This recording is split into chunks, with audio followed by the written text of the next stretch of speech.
I'll clear this and we'll introduce you to this thing, this surface. This is the Media Mat from Tonic, and what it is a tempered glass mat, okay? So it's a very durable glass.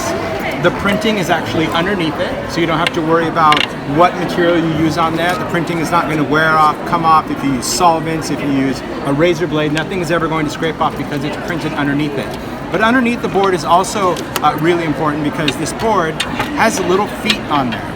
Hope there was nothing written like, hi Tim, hi everyone. I should have checked that before I started. You should have. Now I know, we're good. You're a winner. Don't write any notes tomorrow. You're a winner. Because it'll be like, oh, yeah, you're a winner.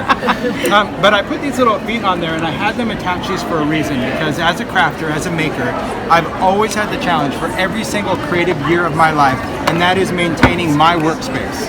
I don't care how big my craft table is, when I start making, everything seems to come right back in, and I can start with a 3-foot workspace and end up working in 6 inches of space because all of my product creeps in. I'm like, if we could just raise this up just a little bit, it's going to create this barrier that whatever I put on the outside, I don't know how it does it, but it finds its way back. And here, it's going to stop it. It gives you this surface. And what this surface is designed to do is really be your workspace and your messy space.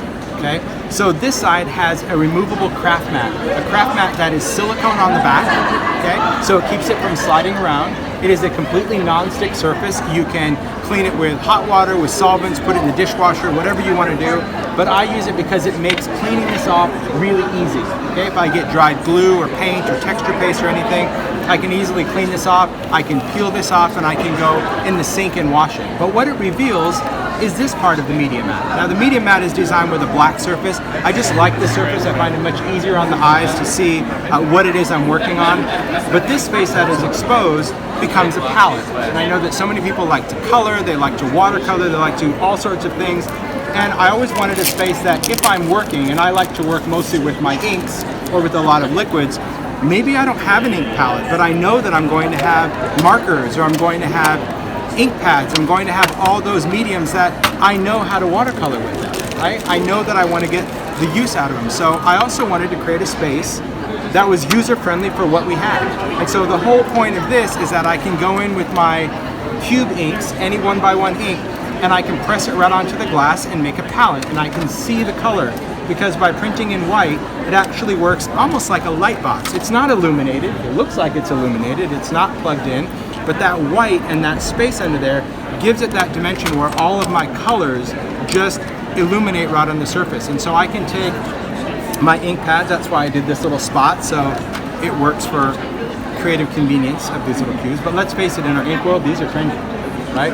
Everyone's doing this. And even if you're working with solvent inks, it's still glass.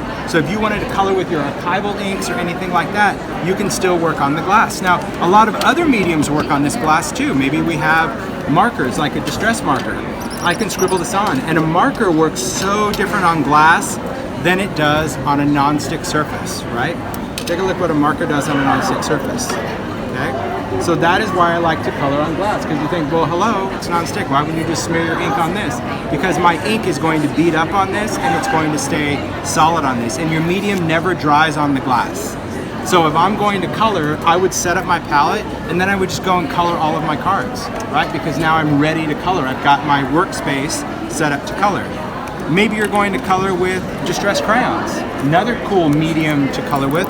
A lot of people think with a distress crayon, all you want to do with the crayon is open it out of the package. Use your new scissors. No, I'm just going to rip my package open. There you go. When I work with the crayons, a lot of times I can take this and I can scribble this on the glass as well, and I can pick up that color because that color is just going to become completely dissolvable with water. So let's take a tool, let's take a water brush, and just show you how this kind of works. Taking a water brush or a paintbrush with water, doesn't matter, whatever you have.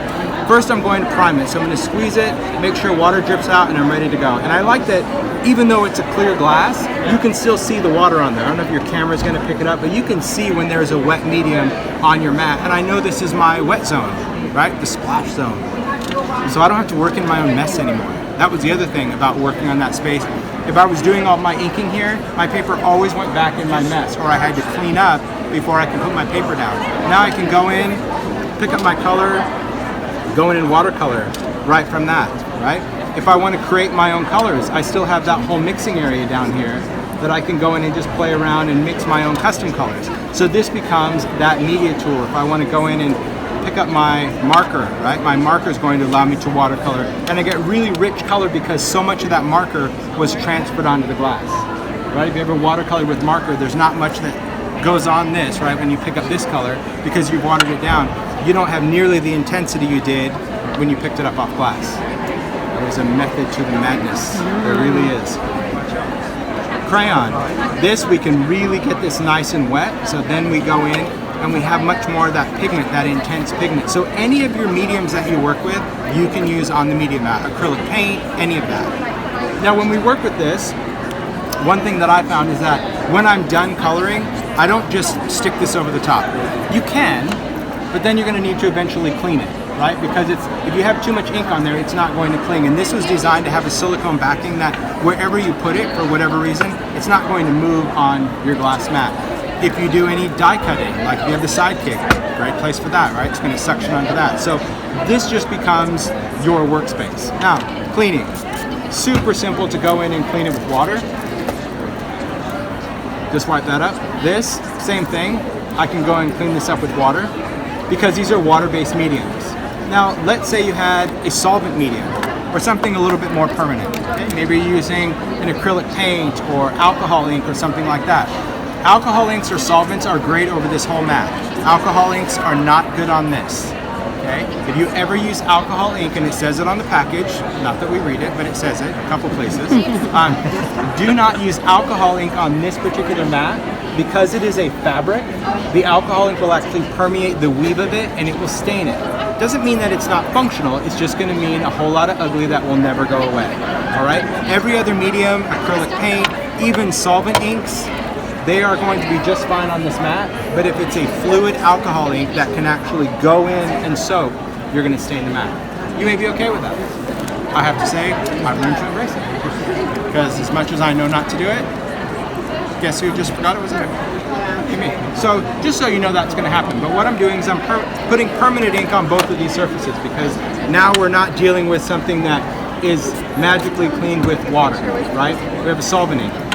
Right? Something that doesn't necessarily want to come off. So my favorite thing to clean this with is hand sanitizer. Hand sanitizer, most people have.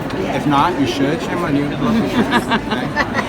Yeah, there's an epidemic here with all this flu. All right. The reason I use this is because you can see it goes on as a blob, like gel. If you use an alcohol wipe, which you can, it tends to dry as soon as you go to use it, right? So this is going to allow me to really clean this off. And what I found with sanitizer that's crazy is it cleans off anything dry. This could have been collage medium, decoupage, paint that is dry and crusty that you go in and try to take it off. You put a drop of hand sanitizer and it is gone. It dissolves right through it. But we've also designed some tools because, well, if you're like me, you may be a bit of a messy crap. Just a bit. I love the fact that this goes right over the top of that, and there's my space. Yeah, nice that I've got my wet and dry. But we've created some tools as well. Now these are just prototypes, so we're gonna have to do a little pretend game for this one, but I'll talk a little bit about it. These are the media tools, and what these include are a media scraper. Now the scraper, you may think, okay, I've got a plastic scraper, great. This isn't. This actually has glass in it, okay? Some glass particles because we wanted a scraper that would not break down, not a scraper that would need replaced. This doesn't dull, this doesn't dent, okay? This is a totally different kind of plastic, and this is designed to scrape the craft mat. So when I get dry glue or paint and I need to scrape it, I can scrape it. It's not designed to scrape this. It won't do any damage to it. It's gonna make a horrible sound. It's gonna think like nails on a chalkboard. So don't think, oh, I'm gonna scratch this up. You won't. You can cut on this. You can use your craft knife, your rotary tools, all of that right on this glass mat. But this is to kind of get those gunkety bits off. And what's nice is that it's got that cush grip that Tonic's known for, that little ridge right here for my finger. So it's really comfortable to actually grip that tool and go in and scrape things off. I like to use it also for burnishing. I found that even though I have a remnant rub tool with Ideology, instead of holding that little tool, I'm like, game on, sucker. This rub-on's going on my card like quick. So you'll see that this little thing is really convenient to just have there, and it's a great tool. What is sold with this, because it's sold in a set, is called the Media Edge. And the edge has no markings. It is not a ruler. It is not for measuring, okay? We've already put that here.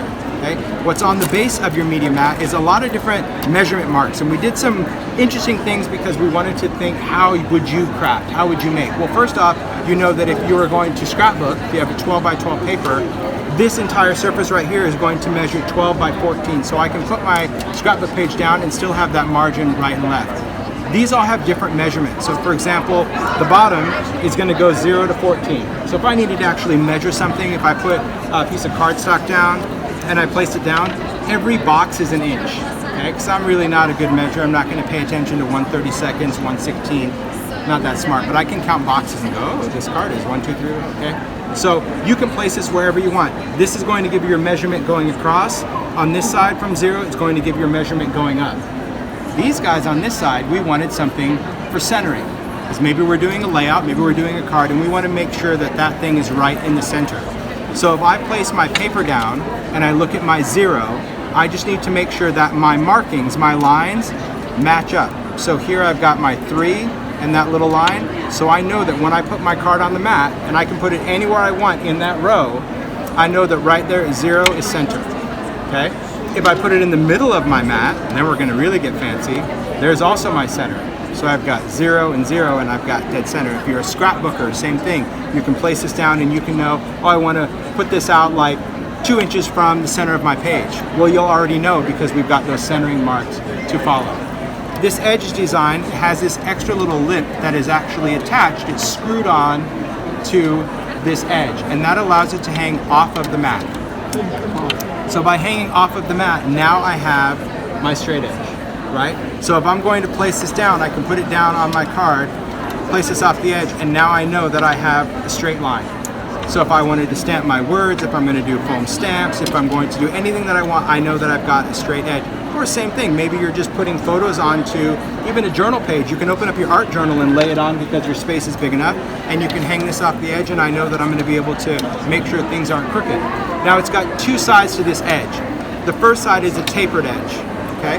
And this tapered edge is designed that if I go to use a pen or a marker or something like that, let's make sure this thing even works, okay? I can go along, and that's going to allow my pen to go right up against that edge. So a pen or a pencil, because it's tapered. Otherwise, if it was just that thick acrylic, we would have that kind of gap right there. So that's why we've tapered it. So any markings that you want to do, you're going to use the tapered side. This is where we enter the world of pretend. The other side will have a metal rod embedded into this edge, and that is for cutting. Okay? We designed it on this side on purpose because we don't want someone cutting from over here, because you're going to cut right into your wonderful mat. Okay? That's why it's too short. It's designed that you're going to place it this way. So we're able to put our hand and we're going to cut. Now I know a lot of people are like, what about left-handed people? It's like, well, that could be phase 2. That's up to Tonic, not me. But I can tell you that this is designed that it goes up from the edge. There will be that metal rod, and I can take my knife and cut on that. So whether I'm doing a straight edge or a cutting edge, I've got that edge to do it. Now from a scrapbook realm, when I put this here, it's always going to cover my 12 by 12 paper. That's also important. So we wanted something long enough that once you put down a 12 by 12, or if you're working on a journaling page, you'd have that ability to always cover your page with the edge. So those are just some of the really cool and kind of simple features of the mat. There's a lot of other things that I do with this mat, but baby steps. I don't want to share it all because people like it's just too many things. To me, it does everything that you need it to do, because if I'm doing all of my gluing, I have the ability to take my ephemera now, put my ephemera here, take my collage medium, be real sloppy, and then glue it onto my project and not work in my own goo. And I don't worry about cleaning this. People go, oh, do I need to clean it every time? No, because your option is either scrape it off when it's dry, or when you're done, peel it off and go wash it. But now you've got that workspace. And I mean, what I was telling everyone is, it doesn't matter what kind of craft we do. You're a card maker, a scrapbooker, a painter, a mixed media. Polymer clay is awesome on this because it is glass. Everybody needs a space to work in. And to me, this has created that space that whether you work on your kitchen table, whether you have a craft room, whatever that space is, when you go to a crop or a class, you bring this and this is your space. And I said, everybody that creates is going to need a media mat. You need it. It's not like, oh, I'm going to put this over here to do my work. It's like, no, this is my workspace. And I'll be honest, I mean, from using a craft sheet for a bazillion years and not necessarily having that space, it got a little weird remembering like going over here. But let's talk about blending. When you blend on this, the blending is totally different. And I think this might help a lot of people that are blend challenged. I really will. Because the glass blends the ink completely different than this. This, you'll see that when I blend, you can see how much medium goes on here because this is fabric, right? So this creates a drag. Okay, so believe it or not, when you're kind of that circular motion, that linen is kind of holding that tool, and that's where a lot of people sometimes get weird little marks.